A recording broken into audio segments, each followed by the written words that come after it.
Muitas pessoas confundem poesia e poema.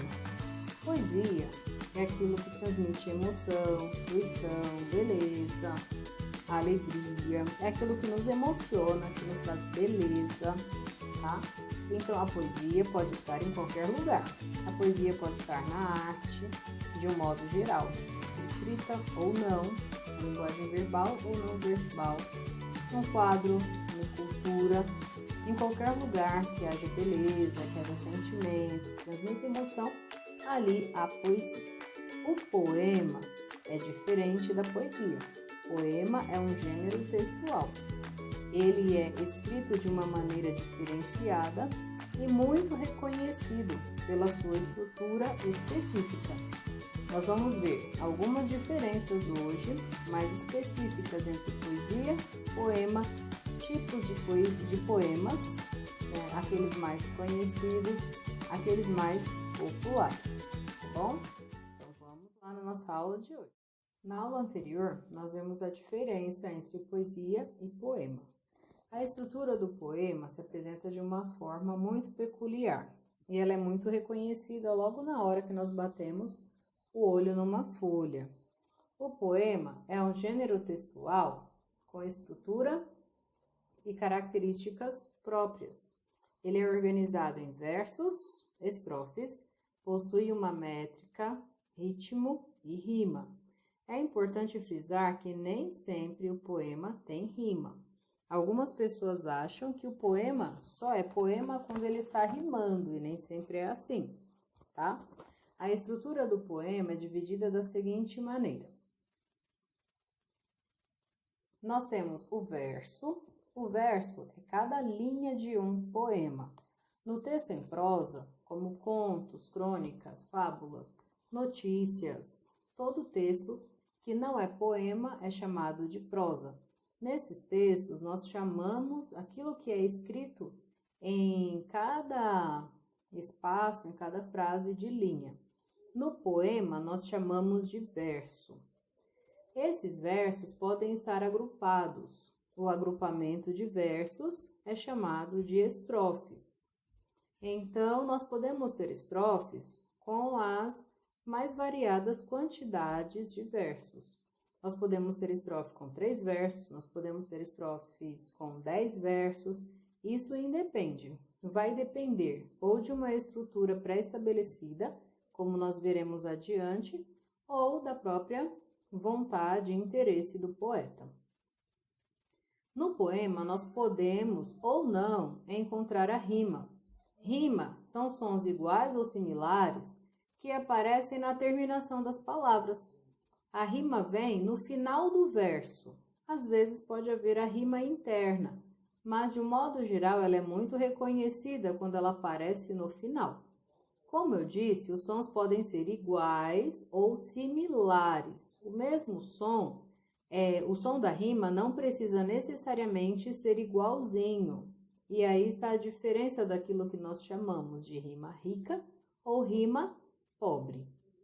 Ritmo é a medida que resulta das pausas determinadas pelas sílabas fortes e várias cadências, mais ou menos regulares, que transmitem a impressão agradável, como se fosse uma música. O ritmo do poema, ele é muito marcado, geralmente, pela quantidade de sílabas poéticas que ele tem. A sílaba poética de um poema é contada até a sua última sílaba mais forte. Então, dependendo da quantidade de sílabas que uma estrofe tem, ela pode ser uma estrofe mais longa, dando a ideia de um ritmo mais lento. E se ela tem menos sílabas, ela dá a ideia de um ritmo mais rápido, mais alegre, mais agitado, como nós vemos nas quadrinhas, como nós vemos também em muitos cordéis, tá certo? Aqui do lado na imagem nós temos um poema concreto. Poema concreto é este, que ele utiliza uma imagem para transmitir a sua mensagem. E a mensagem desse poema é a chave mestra. Perseverança e força de vontade, aliadas ao estudo e ao trabalho, são a chave mestra para todas as portas da realização pessoal. Esteja preparado. Então, vejam, a mensagem do poema casou com a imagem de uma chave. Isso é chamado de poema concreto. Em um poema, quando nós temos a repetição regular de um verso ou de uma estrofe, damos a isso o nome de estribilho. Então, às vezes, no mesmo poema, nós percebemos que tem um verso que se repete com uma certa regularidade. Nós chamamos isto de estribilho, o que nas canções nós costumamos chamar de coro ou de refrão.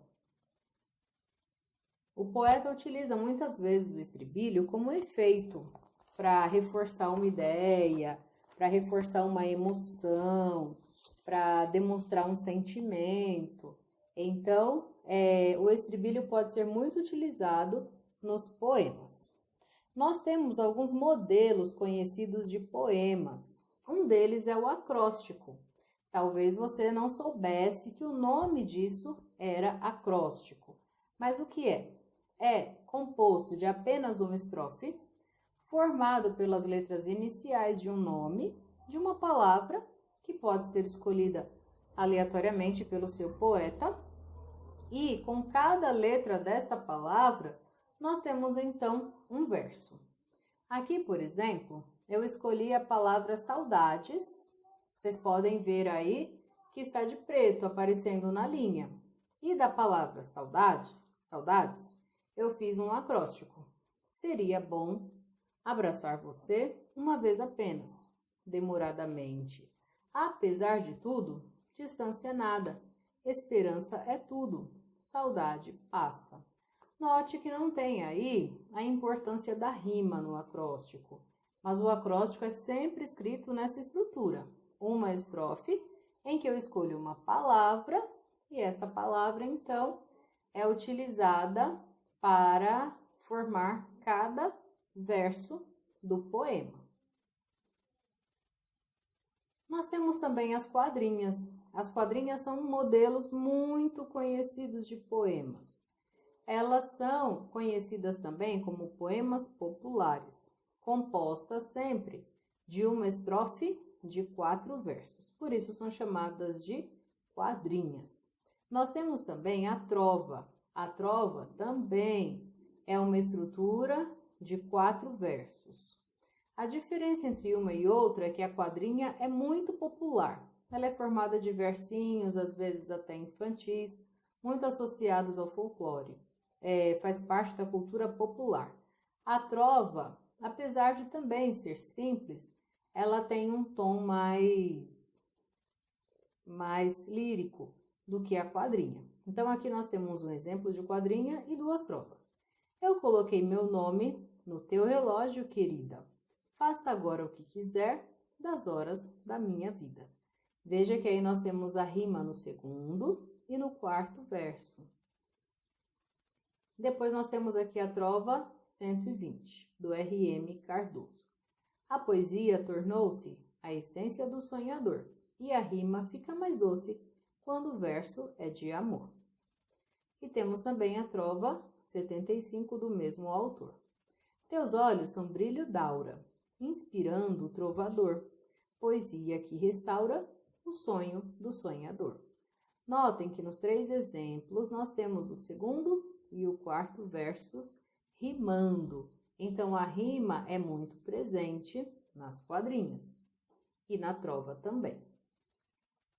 Nós temos uma estrutura um pouco mais sofisticada e clássica, que são os sonetos. Sonetos são compostos por 14 versos. Esses versos são divididos em 4 estrofes.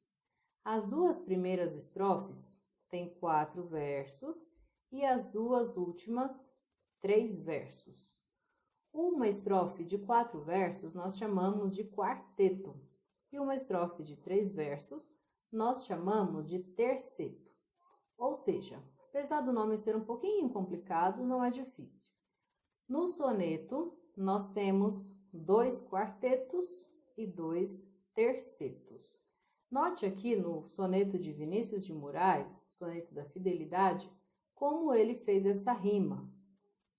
De tudo ao meu amor serei atento, antes e com tal zelo, e sempre e tanto, que mesmo em face do maior encanto, dele se encante mais meu pensamento.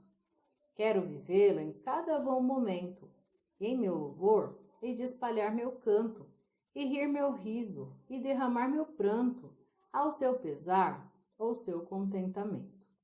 E assim, quando mais tarde me procure, quem sabe a morte, a angústia de quem vive, quem sabe a solidão, fim de quem ama, eu possa me dizer do amor que tive, que não seja imortal, posto que a chama, mas que seja infinito, enquanto dure.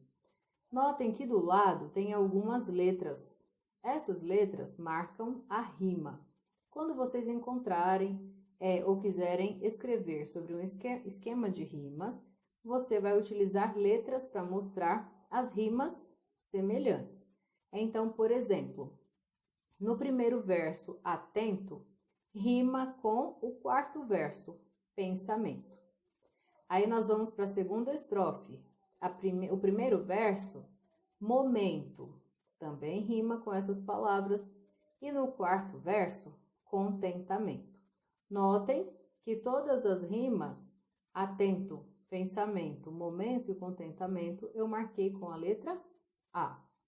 Depois nós temos a letra B, porque nós temos outras palavras com uma rima diferente. Tanto, encanto, na segunda estrofe, canto e pranto. Notaram? Então, no poema, quando eu quero indicar a rima, ou quando eu for identificar a rima que alguém indicou, eu olho essas letras que tem aí no final. E aí eu vou entender o esquema de rima desse poema. Vamos olhar no terceiro e no quarto, na terceira e na quarta estrofe. Procure, na terceira estrofe, rima com dure, na última estrofe. Vive, rima com tive. E ama, rima com chama.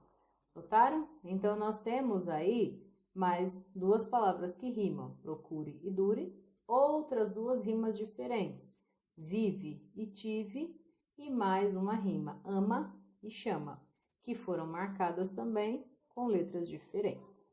Se nós tivéssemos todas as palavras rimando nesse poema, todas elas seriam marcadas com a letra A. Se nós tivéssemos apenas duas rimas, nós teríamos então AB. Já que nós temos aqui 5 rimas diferentes, então elas foram marcadas pelas letras A, B, C, D, E, cada uma no seu local específico.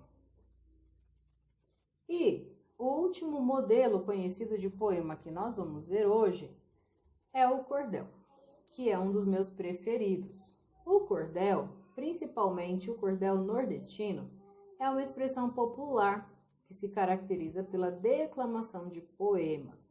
Os cordéis se tornaram muito populares na oralidade. As pessoas falavam esses poemas ao ar livre, nas feiras, elas saíam de cidade em cidade declamando esses textos, que são sempre rimados. Os cordéis, sim, têm como uma marca definitiva a rima. E eles eram impressos originalmente, quando eles começaram lá na Europa, em folhetos e eram pendurados em cordas. Daí vem o nome cordéis. E assim eles chegaram ao Brasil e dessa forma também eles fizeram sucesso.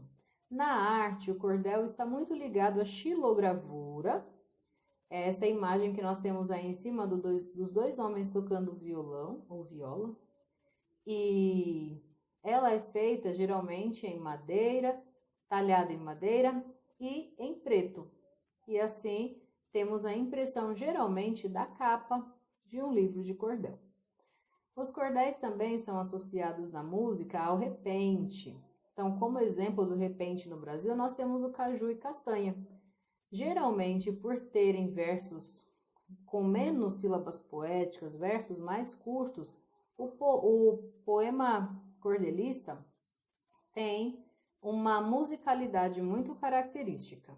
Então, esse tipo de arte costuma trazer temas regionais.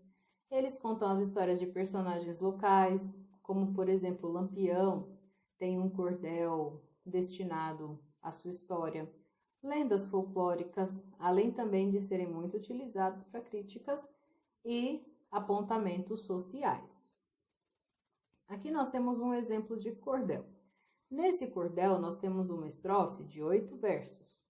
Quando nós temos uma estrofe de 8 versos, nós a chamamos de oitava.